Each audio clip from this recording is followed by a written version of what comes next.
Така, да видим сега какво е съждение. Всяко изречение, за което ясно можем да кажем да, така или не, не е така, се нарича съждение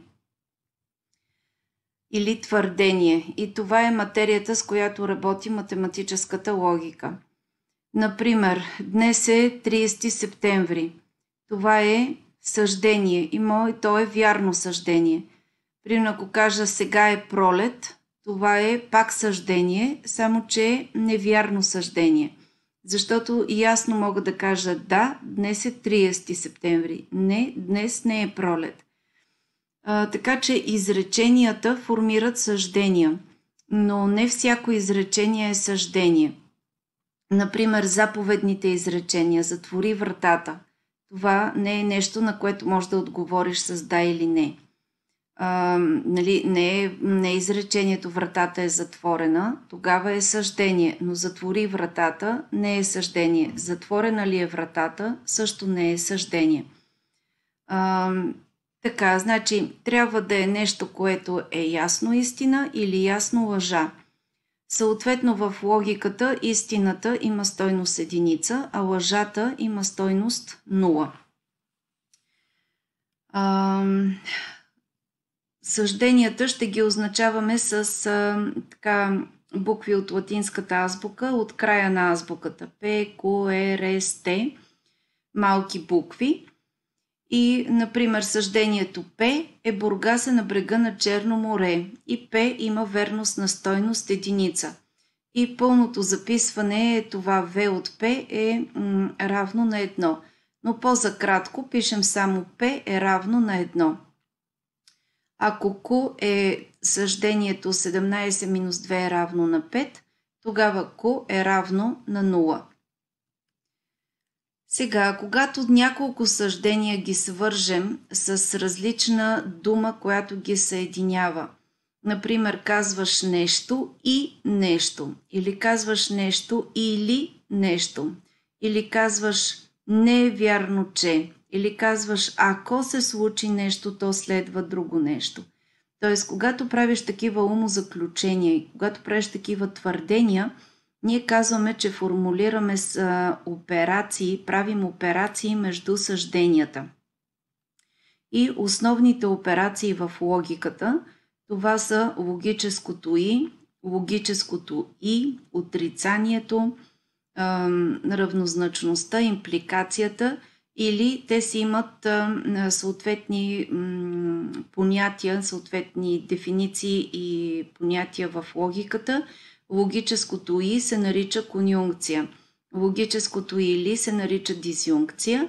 Ако еди какво си, то еди какво си, това е импликацията. Не е вярно, че е отрицанието, а равнозначност това е равносилността.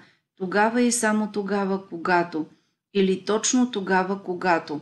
Това е операцията равнозначност. И сега ще ги разгледаме всяка операция по-отделно. Първо е конюнкцията. Тя е базова логическа операция. Ако две съждения, П и Q, ги съединим с съюза и, получаваме ново съждение, което се нарича конюнкция на П и Q.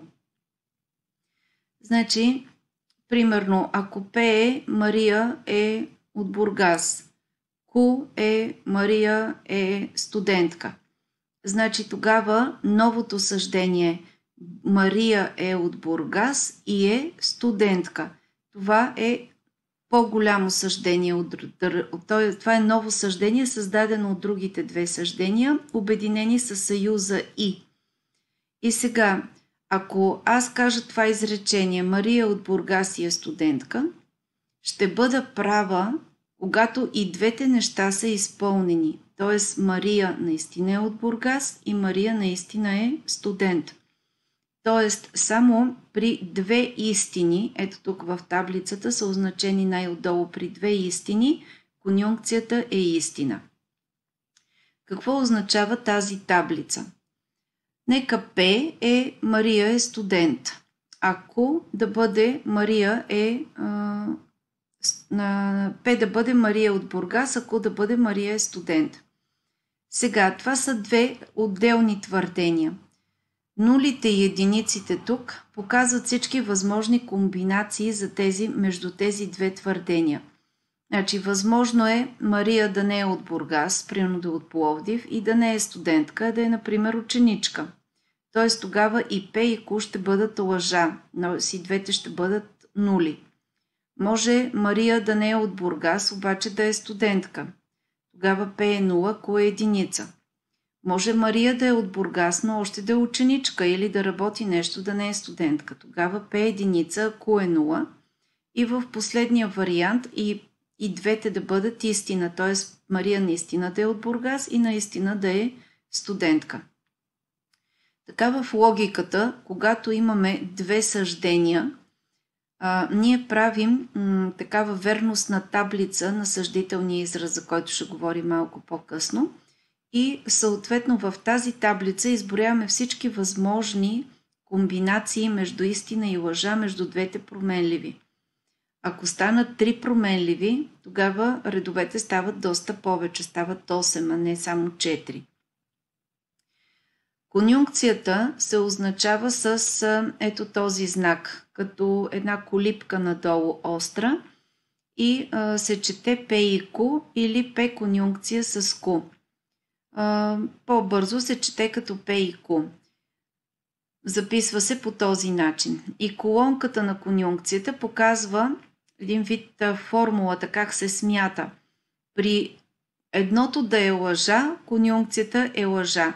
Конюнкцията е истина, когато всички твърдения, които участват в конюнкцията, са истина.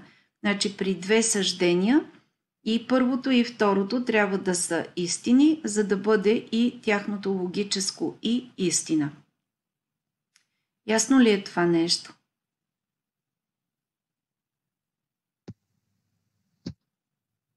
Да. Да. Добре. Минаваме на следващата операция, която е дизюнкция. Дизюнкция, това е логическото или. Значи, тук имаме изречения, които ги съединяваме с съюза или. Например, да речем, лампата е много силна или слънцето свети през прозореца. Примерно искам да кажа, че е много светло и, например, казвам, лампата е много силна или още слънцето свети много силно отвън през прозореца. Значи, ако като го кажа така, едното ми съждение е лампата е силна. Другото ми съждение е слънцето свети директно в прозореца. Това са двете съждения П и Q. Ако ги обединя с изречението, с съюза или, става ново изречение и това ново изречение се нарича дизюнкция на двете съждения. Отново имаме същата табличка и тук обаче дизюнкцията е вярна в много повече случаи. Значи дизюнкцията е вярна, ако поне едно от твърденията е вярно. Значи това изречение би било вярно, ако имаме нощ и само свети лампата, защото е изпълнено едното условие, че лампата свети силно и е светло.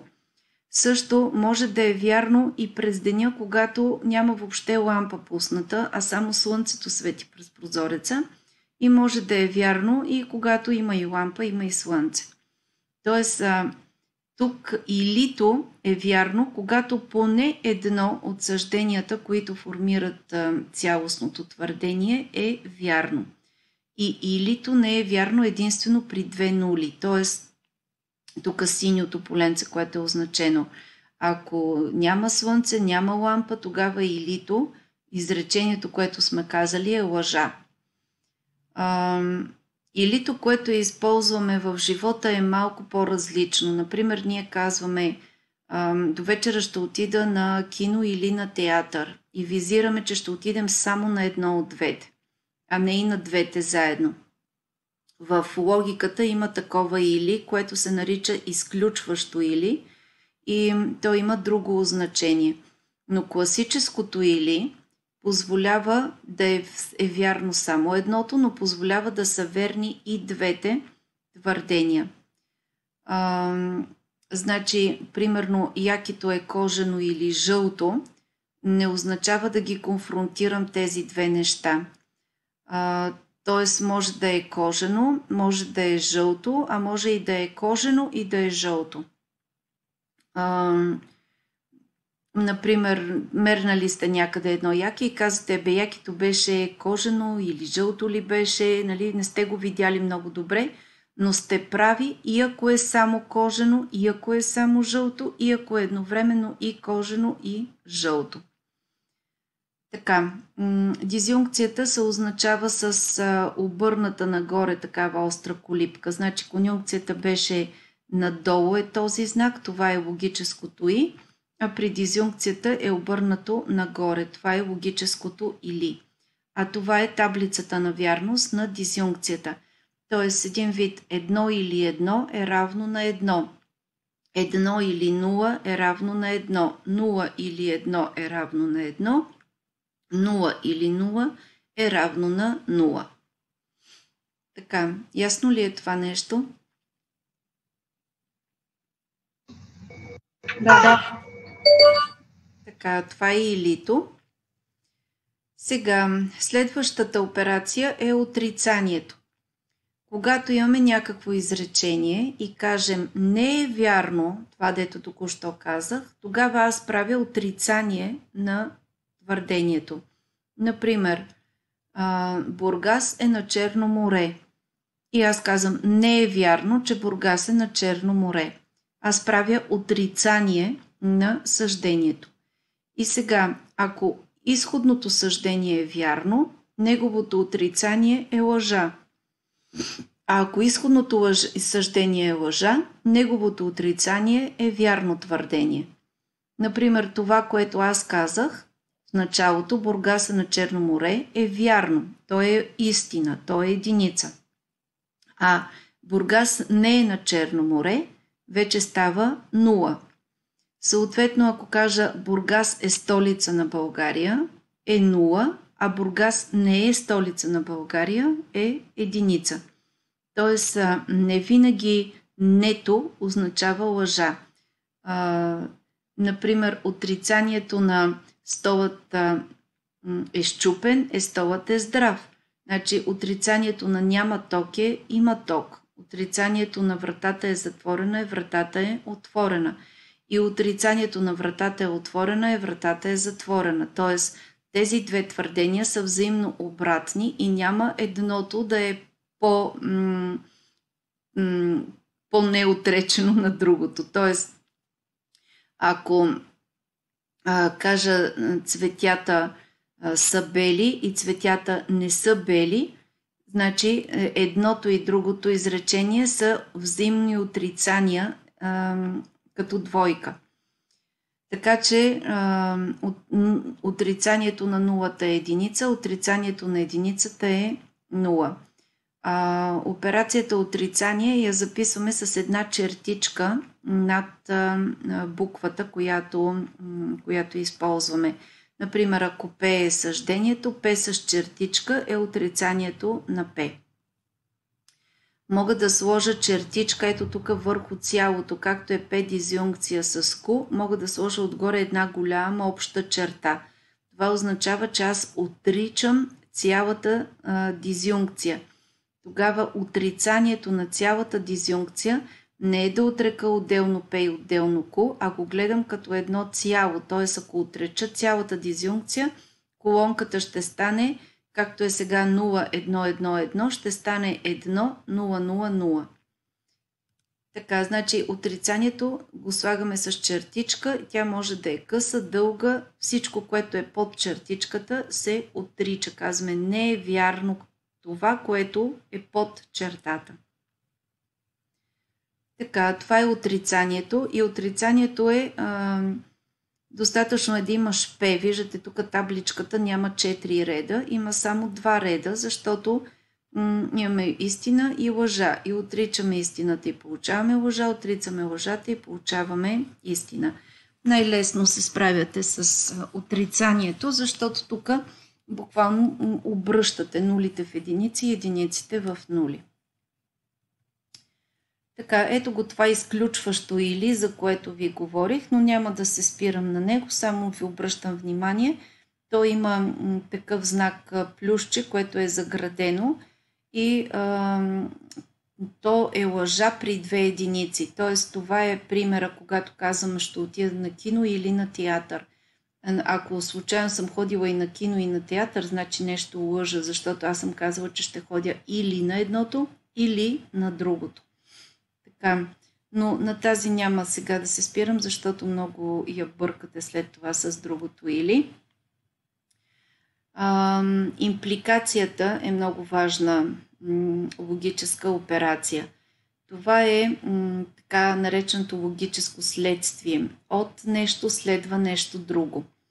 Определението за импликация е следното. Ако П и Q са две съждения, твърдението ако П, то Q изразява съждение, което се нарича импликация на П и Q. Например, ако е понеделник, смисъл П е понеделник е. Q е имам лекции по математика. Ето днес какво е сряда. Значи П е сряда е. Q имам лекции по математика. Значи общо за да стане импликация трябва да го кажа така. Ако е сряда, то имам лекции по математика. Тук определено го правим или като следствие, или като тип правило. Например, ако вали дъжд, си разтварям чадъра. Ако е понеделник, ходя на работа с автобус. Ако е вторник, ходя на работа с колата. Имаш някакво правило. Затова П е условието, ако е следствието. Сега, ето е таблицата на вярност на импликацията. Импликацията се записва с стрелка от П към Q, от условието към следствието. Значи, ние сега го записваме П към Q, но няма проблем да бъде Q към П. Тогава обаче го мислите в обратна посока. Сега, класическото определение имаме съждението П, съждението Q и импликацията П към Q. Значи в тази таблица последните два реда са логични. Значи, ако условието е на лице и следствието е на лице, то импликацията е вярна. Това е последния ред. Значи, сряда е, да, сряда е. Имаме лекции по математика, да, имаме лекции по математика. Значи, извода, който съм направила, ако е сряда, имаме лекции по математика, е вярно логическо заключение и то е единица. Така, последните два реда са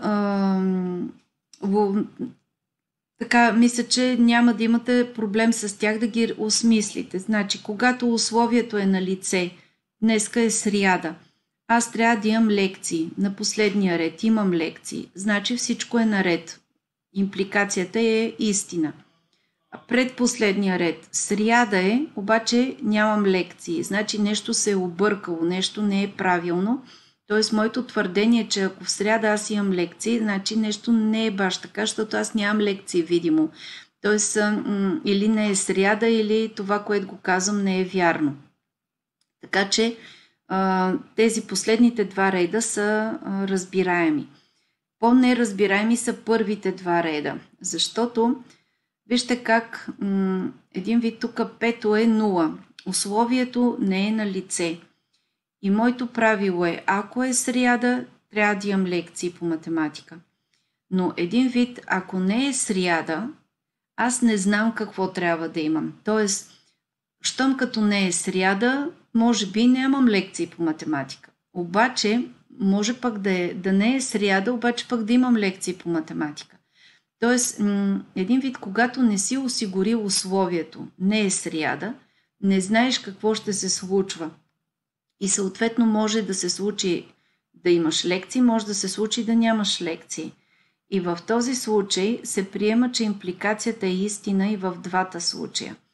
Тоест от една лъжа може да следва друга лъжа, но от една лъжа може да следва истинно твърдение. Но като цяло импликацията е истина. Тоест от лъжа следва лъжа е истина. И от лъжа следва истина пак е истина.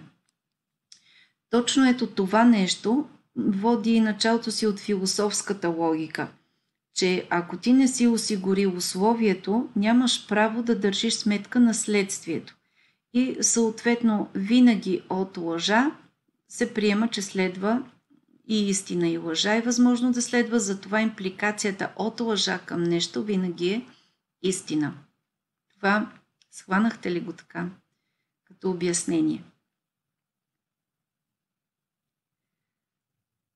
Например, ако ви кажа, ако 2 плюс 2 е 5, то 2 по 2 е 8. Това вярно ли е, което го казах? Не. Ама да. Значи аз казах, ако 2 плюс 2 е 5. Значи ако 2 плюс 2 е 5, а то не е 5, то е 0. То 2 по 2... Тогава импликацията е вярна. Импликацията е вярна, да. Значи, един вид, ако мечката е птица, то кучето е влечуго. Това също е вярно. Отново е вярно. Да, защото вярно. Нито едното, нито другото е вярно. Тоест от лъжа следва лъжа и това е истина.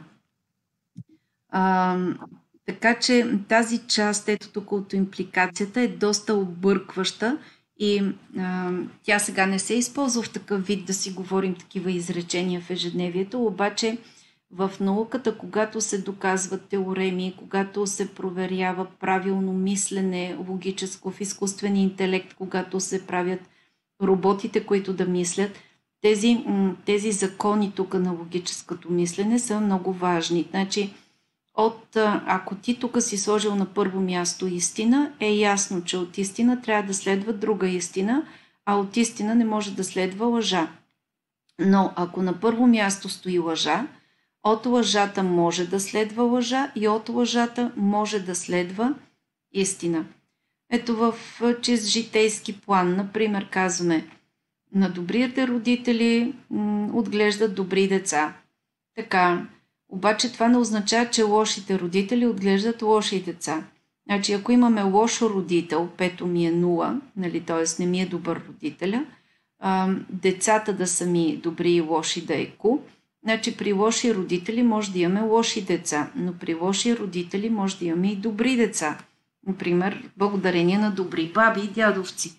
Нали? Така че в чисто философски план идеята е, че ако ти не си осигурил условието, нямаш право да държиш сметка на следствието. И за това там каквото и да се получи е допустимо, е вярно, е реално случващо се в живота и можеш да направиш правилно умозаключение с такава обосновка. Така, и последната операция е равнозначността. Тя е така, може би, една от най-често използваните в училище, когато сте доказвали по математика теореми за равносилност. Например, триъгълника е равностранен, тогава и само тогава, когато всички ъгли са по 60 градуса. Или, например, какво друго? Например, фигура А е еднаква с фигура Б, ако еди какво си там нещо, тогава и само тогава, когато. Тия теореми, при които сте имали тогава и само тогава, всъщност доказват твърдението в двете посоки. Значи от една страна, ако триъгълника е равностранен, следва, че ъгъла му е 60 градуса. От друга страна, ако ъгъла Б и С са 60 градуса, следва, че триъгълника е равностранен. Значи, ако е равностранен, следва, че трите ъгъла са по 60. Ако трите ъгъла са по 60, следва, че е равностранен. Двете неща са абсолютно равнозначни. Нали? Смисъл дали ще го кажеш така или така е едно и също. Например, имаме равнозначност, да речем той е шофьор, тогава и само тогава, когато има шофьорска книжка. Нали? Това би трябвало да е равнозначност. Значи, ако си шофьор, това означава, че си взел изпитите и имаш книжка. И обратно, ако имаш книжка, значи, че си шофьор. А пък вече тук не се включват така житейски опит, че той може и да кара без книжка, че може да има книжка, пък да не е шофьор. Нали, от чисто логическа, ако е робот, той няма да ги преценя тия неща. За робота е ясно. Имаш ли книжка? Добре, значи си шофьор. Шофьор ли си? Колата ли си? Значи трябва да имаш книжка. Нали, това са базовите логически постулати, които всъщност на база на които ние формираме правилни умозаключения. Така, да видим някои от тези неща, които говорихме, как сега тук вие се включете. Примерно вижте ги тези изречения и да ми кажете кои от тези изречения са съждения. Кой ще се включи? Първото е съждение. Днес валя дъжд. Така, това е съждение, защото мога ясно да кажа да валя, не е валяло. Второто?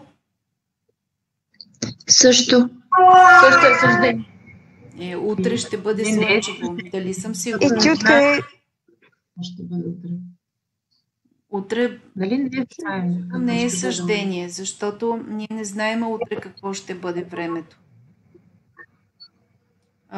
Къде отиваш?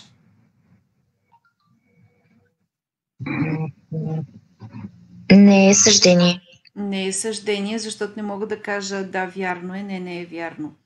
А е различно от нула? Съждение. Не е. Ама знаеш ли колко е А? Не знаеш, значи не е съждение. Ние по-късно ще говорим за съждителна функция. Значи, когато ако А е 0, тогава 0 различно от 0 ще е лъжа. Но ако А е единица, едно е различно от 0 ще е истина. Тоест това се нарича съждителна функция, защото зависи от А, но не е съждение. Всяка права е непразно множество от точки. Това е съждение. То е определението за правата, защото правата линия са отделни точки, които лежат върху правата линия. 7 минус 2 е равно на 4. Съждение. Съждение и то е невярно съждение. Какво е изящество?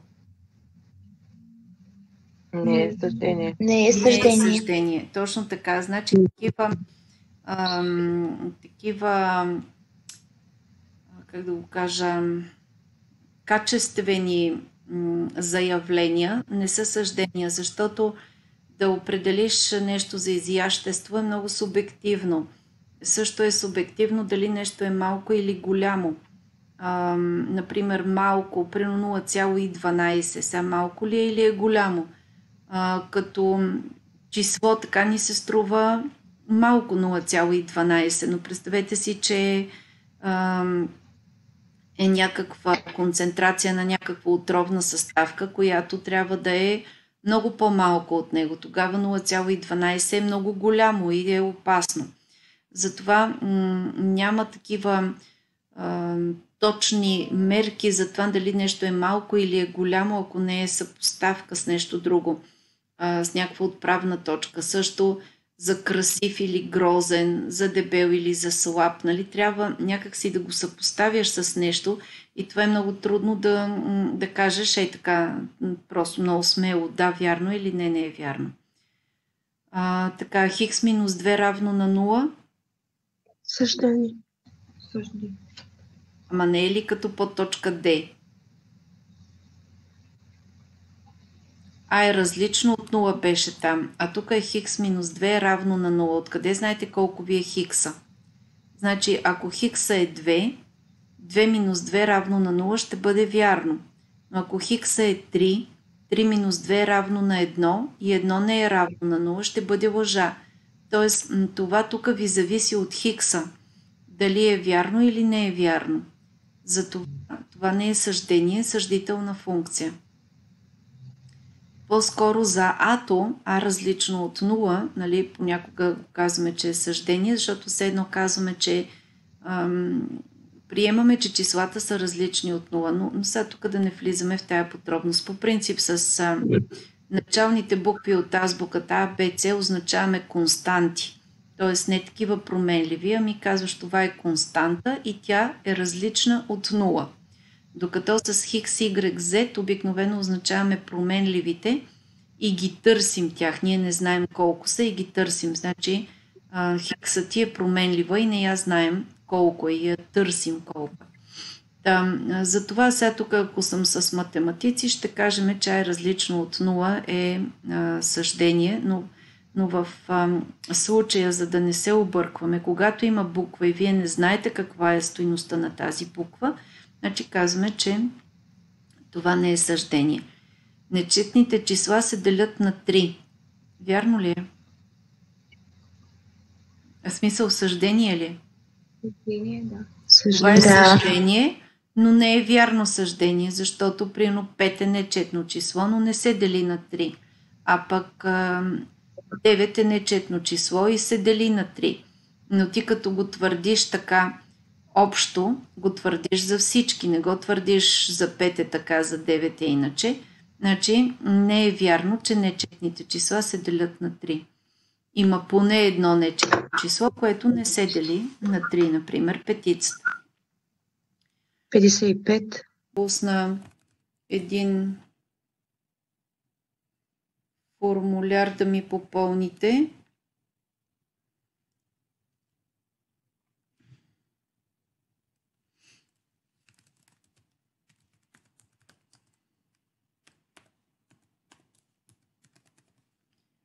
Така, значи тук си записвате име и фамилия. След това избирате специалност. НУП, НУПче или ПУПче.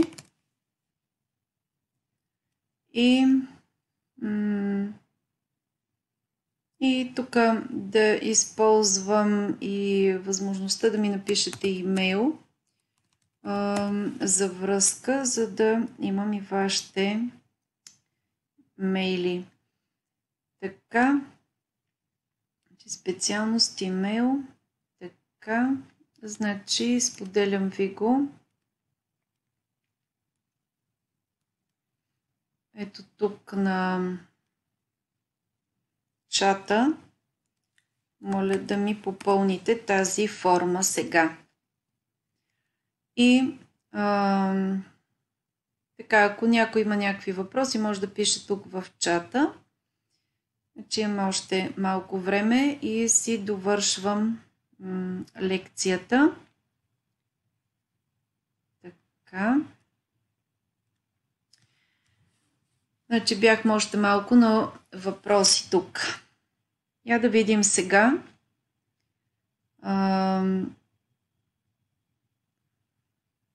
Трета задача. От кои прости съждения са съставени следните изречения и каква е операцията между тях? Как бихме могли да го запишем като операция? И от кои прости съждения са съставени следните изречения? 36 се дели на 2 и на 9.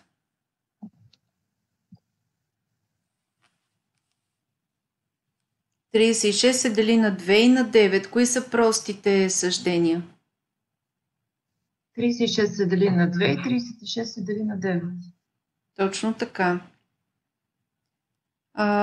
Значи тук, ако трябва да го видя, ето това ми е съюза. И, т.е. тук имам конюнкция на подточка А. 36 се дели на 2, ако това е П, а 36 се дели на 9 е Q, значи имам все едно П в конюнкция с Q. Така, на следващата задача, ако 18 се дели на 9, то 18 се дели на 6. От кои прости съждения е направено?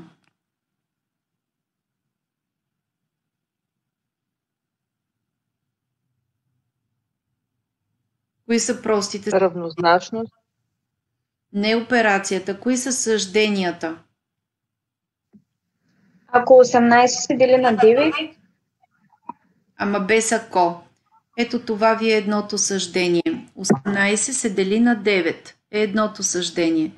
18 се дели на 6 е другото съждение. Тоест, ако това е П, а това е Q, тогава цялото ако П то Q е ето тази операция. П импликация с Q.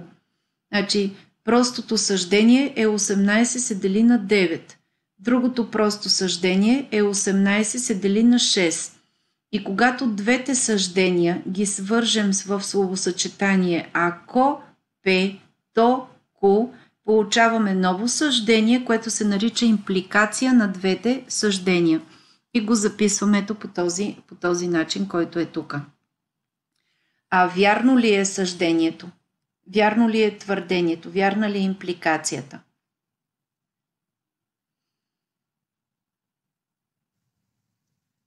18 се дели на 9. Вярно ли е? да, Вярно. Да. Значи имаме единица. 18 се дели на 6. Вярно ли е?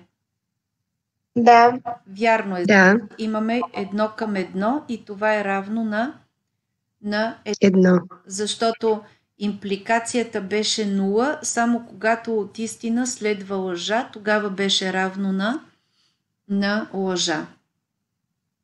Така. Ги махна тези драсканици тук. Така, да видим следващата задача. 4 е по-голямо или равно на 3. Кои са простите съждения тук? –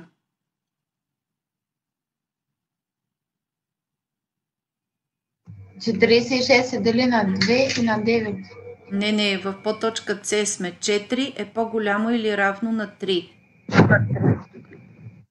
Първото 4 е по-голямо от 3, а другото е 4 е равно на 3. Точно така. Значи, едното е 4 е по-голямо на 3. Нали, това е едното съждение. В дизюнкция с 4 е равно на 3. Тоест, ако това е P, а това е Q, това става P в дизюнкция с Q. Сега, вярна ли е дизюнкцията?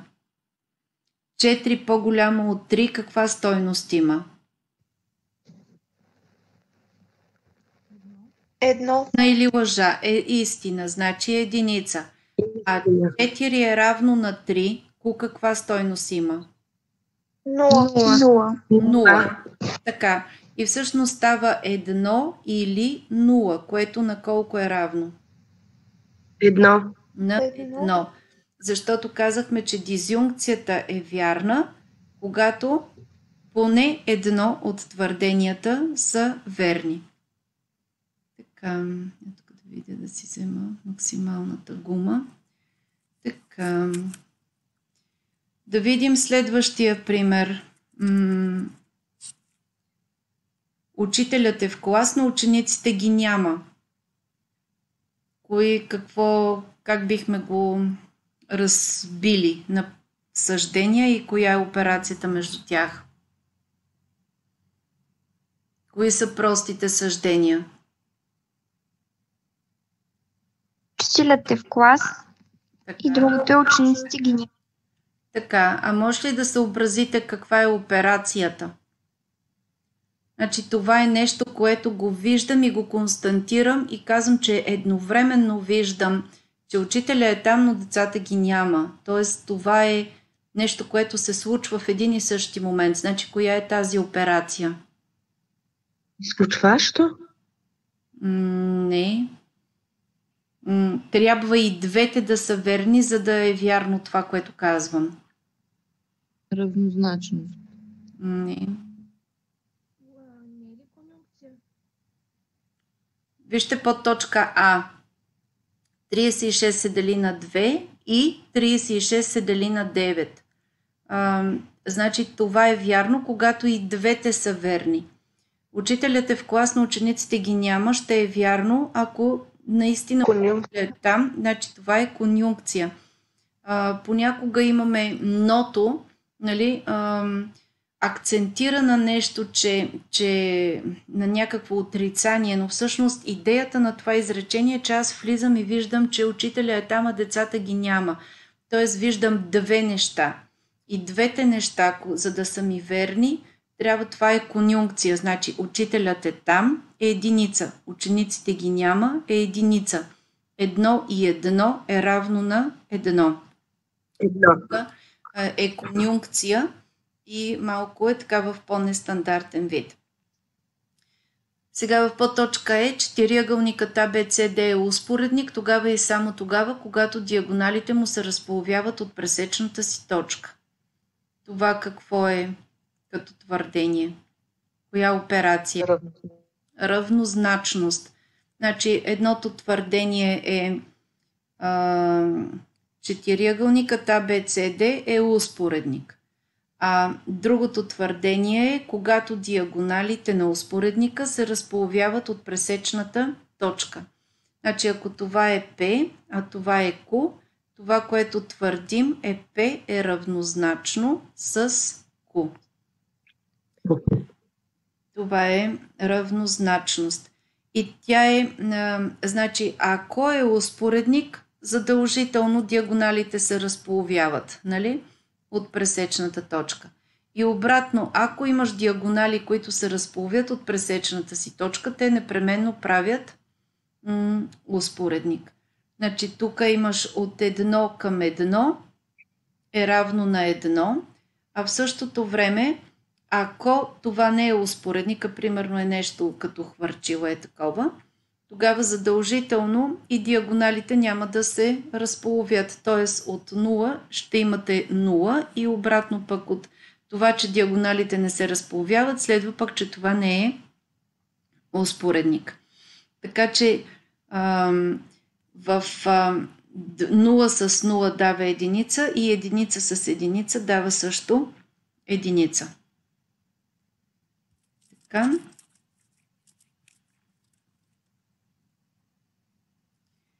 И 7 не е просто число. Това, кое е твърдението изходното? Отрицание. Така е отрицание. На кое е твърдение? Кое е, значи условието е от кои прости съждения са съставени следващите изречения, т.е. кое е простото изречение? 7 просто число. 7 е просто число. Значи, ако ето това просто го няма тук, ето това ни е базовото твърдение. 7 е просто число. Като добавиме частицата не, получаваме отрицанието. 7 не е просто число. Така, сега да видим другото. Ако П означава съждението студено е, ако е съждението температурата се понижава, как ще преведем на говорим език тези записи тук? Примерно в подточка А. Как ще звучи нашето твърдение с думички? Студено е, температурата се понижава. Точно така. Как ще звучи следващото? Студено, но температурата не се понижава. Точно така. Ето тук вие как използвахте но. Нали, един вид искаш да подчертаеш, че Обратното се случва в същия момент, но е обратното, нали? Казваш, но температурата не се понижава. Следващото. Студено е, но температурата се Виж, понижава. Студено е, а температурата се понижава. я пак. Студено е, а температурата се понижава. Не, виж, Петко. Това е или Студено, а И е студено, температурата се понижава. Така, не е студено, но температурата се понижава. Значи не е студено, но все пак температурите падат. Нали? Такъв смисъл. Не е студено. Имаш П с черта. Не е студено и температурите се понижават. П към Q. Студено е и температурата се понижава. Не е импликацията какво съчетание е. Студено, то температурите се понижават. Точно така. Ако е студено, то температурата се понижава. Т.е. по точка Д ще бъде ако е студено, то температурата се понижава. П равнозначно с Q. Студено е тогава и само тогава, Да, когато температурата се понижава. точно така. Студено е тогава и само тогава, когато температурата се понижава. И последното.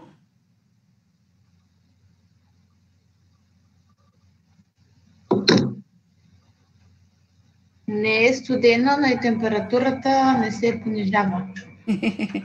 Горе-долу го оцелихте, ама сега в момента ще го кажа така. Не е вярно, че е студено или температурите се понижават.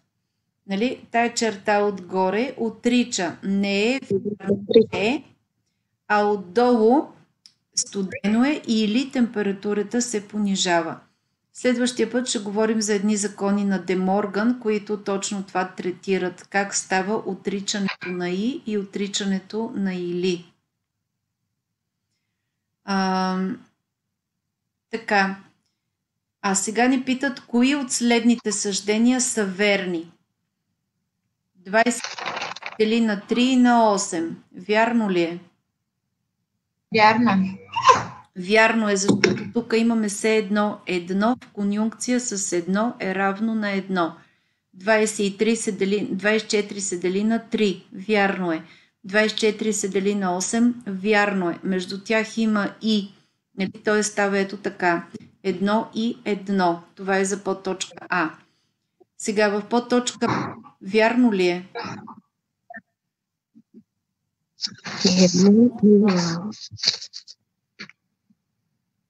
Вярно. Така, 24 не се дели на 3. Това вярно ли е? Не. Не. това е 0. Така, 20 Едно. не се дели на 5. Едно. Така, и от тук става 1. Тоест и подточка Б ни е вярна. Значи и А и Б са верни. 24 не се дели на 3 или на 5. Вярно е петицата само. Но при илито е достатъчно едното да бъде вярно. За подточка С 7 е по-голямо или равно на 4. Вярно ли е? Вярно. Вярно е, защото тук имате две. 1 и 0. Точно така, имаме 1 или 0, което е 1. Нали? Това е под... Така, само да ги изтрия тия, за да можем да направим следващите. Сега, ако 18 се дели на 9, то 18 не се дели на 3. Това вярно ли е? Да го запишем като формула. Това е импликация. Нали? Че ако 18 се дели на 9, 18 се дели на 9, вярно ли е? 1. А 18 не се дели на 3? 0. Е 0, а това е 0. Нали? Тоест подточка Д не е вярно. За подточка Е какво ще имаме? Колко към колко?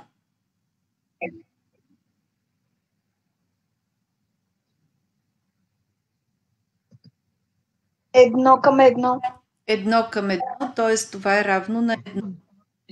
За подточка F какво ще имаме? 1 и 0.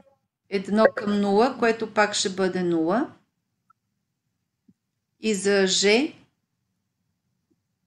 0 към 0 0. към 0. 0 към 0, което колко е? 0. Едно. Едно. Това е този случай, дето Импликация. лъжа може да следва лъжа. Значи, ако 18 се дели на 10 в някаква математика, тогава 18 може да се дели на 5 в същата тая математика. Нали? Тоест, даже ако аз го напиша не с 18, а ако на мястото на 18 напиша B, тогава ще бъде ли вярно? Ако едно число се дели на 10, то със сигурност това число се дели на 5, нали? Да. Тоест, ако числото се дели на 10, то числото се дели на 5. Но Две лъжи правят истина. две лъжи в случая става истина. Така. Значи, да, целта на днешната ни лекция е това нещо да го разберете като какво е. Нали, съждението, импликация, дизюнкция. Ето сега тук сега пък трябва обратното в шестата задача. Значи, ако P ни е това твърдение, А е различно от 0, ми е P.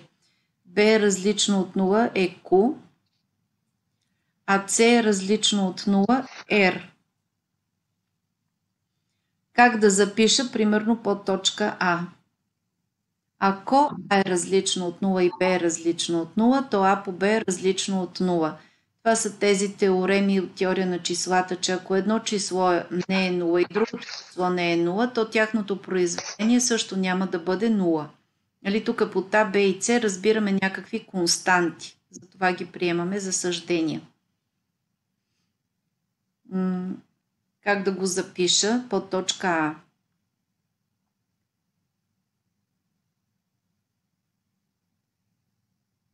Значи това, че е ако то, коя операция е?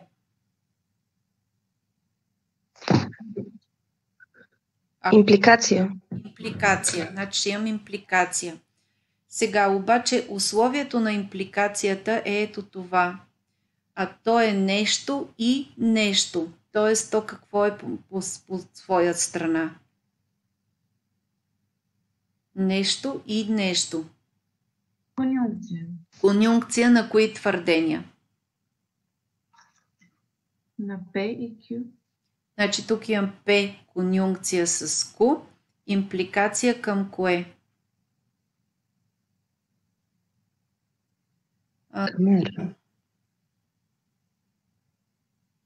Значи тук има някаква грешка в условието. Момент.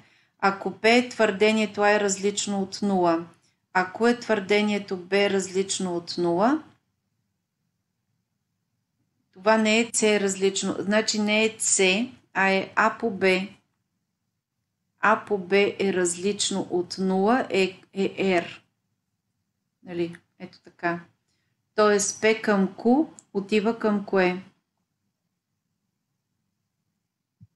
Така. Към R. Към R. Значи за А по Б различно от 0 ще приемем R, а не С различно от 0, защото тук малко не е точно.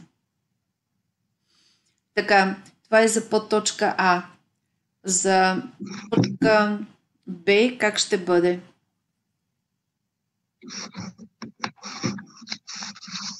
Пак е импликация, но от кой към кой? А по Б на 0 ще бъде кое?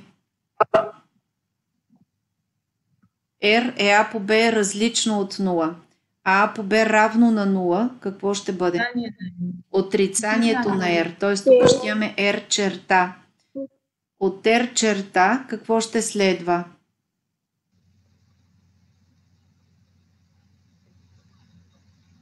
Отрицание на P. 0 или B е равно на 0. Я? Пак кажете. Отрицание на P. Така. Конюнкция отрицание на Q. Само между тях какво казахте? Конюнкция казах. Конюнкцията е и, а тук имате или, значи е Дизюнкция. дизюнкция. Ето това. Тоест от R черта следва дизюнкцията на P черта и Q черта. Това е за подточка Б. И последно да видим подточка С. Оп.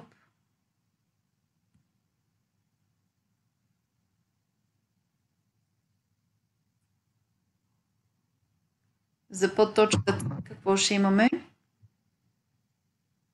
Ако А е различно от 0 и А по Б е равно на 0, то Б е равно на 0.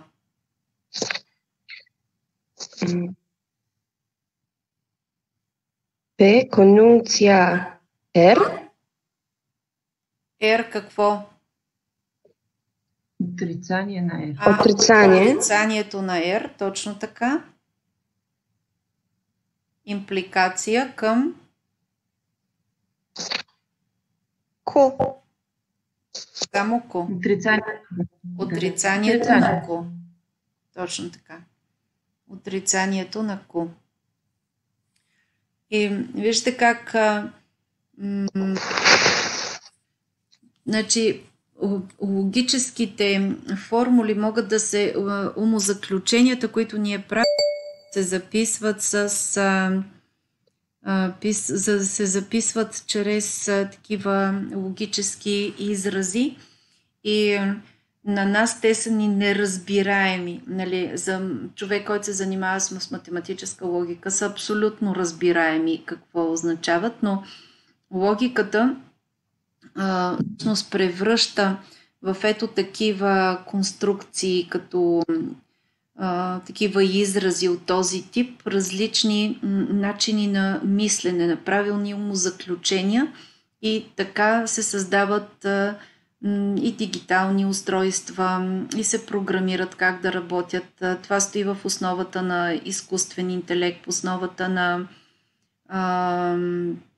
на цялата изчислителна техника, когато на компютрите всичко е нули и единици. Така, значи виждам следващото упражнение, вече отдолу седмото, да се направи отрицанието на същението. Това са вече законите на Деморт. И ние по тях ще работим допълнително. Сега искам само да обърна внимание на това, че когато имате изрази такива логически,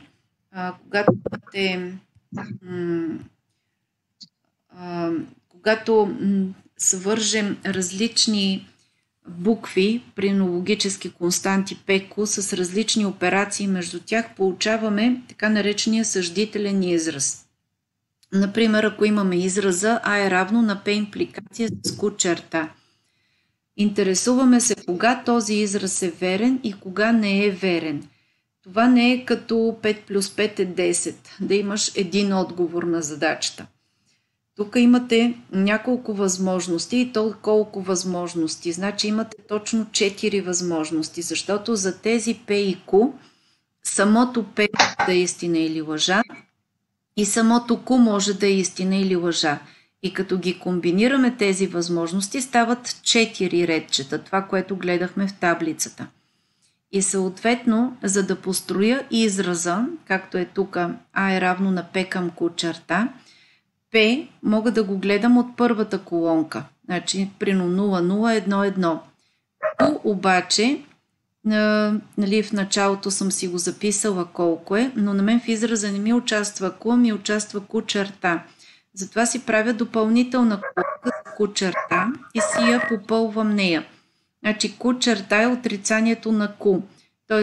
където е 0, Q черта става единица. Там някой някъде има кученце. И P към Q черта. Вече гледам P, гледам Q черта и записвам тук. Значи, примерно, гледам P на последния ред е 0, Q черта ми е единица и това на колко ще е равно? На 1. На втория ред пето ми е 0. Колко ми е? На втория ред. 1. 0. 0 е на втория ред. Ето тук. Охо. Пак е единица. После на третия ред взимаме ето тези. 1 към 1, което пак е 1. И на четвъртия ред взимам 1 към 0, което е 0. Тоест, ето тук ще бъдат 1, 1, 1, 0. Нали, ако штракна, те ще се запишат 1, 1, 1, 0. И по този начин се изчисляват съждителни изрази. Ето това, което е тук, е съждителен израз. Ето това е съждителен израз. Но израза няма една стойност. Той има за стойности цяла колонка от таблицата. Ето това е стойността на съждителния израз. Когато изчисляваме изрази, таблицата винаги започва по този начин. Тя винаги си има отпред P, Q и 4 варианта. Двете да са лъжа, едното да е лъжа, едното да е истина, първото да е истина, второто да е лъжа и двете да са истина. Тоест, тая част винаги си започва така, а след това нататъка зависи от конкретния израз. Например, ето да видим следващото. Ако трябва да изчислят този израз. Сега тук имате и 3, но не ги гледайте, че са 3, стават повече. Това сега в момента не ме интересува, но искам да изчисля B. B черта и Q, еднозначно с S. Значи аз първо трябва да изчисля P черта. Тоест, ако трябва да го мисля като нямам P черта. После, като намеря P черта, трябва да направя P черта и Q. И вече като намеря P черта и Q, трябва да намеря целия израз. Тоест, правя си нещо като пътечка. Правиме си нещо като пътечка, кое след кое да изпълним.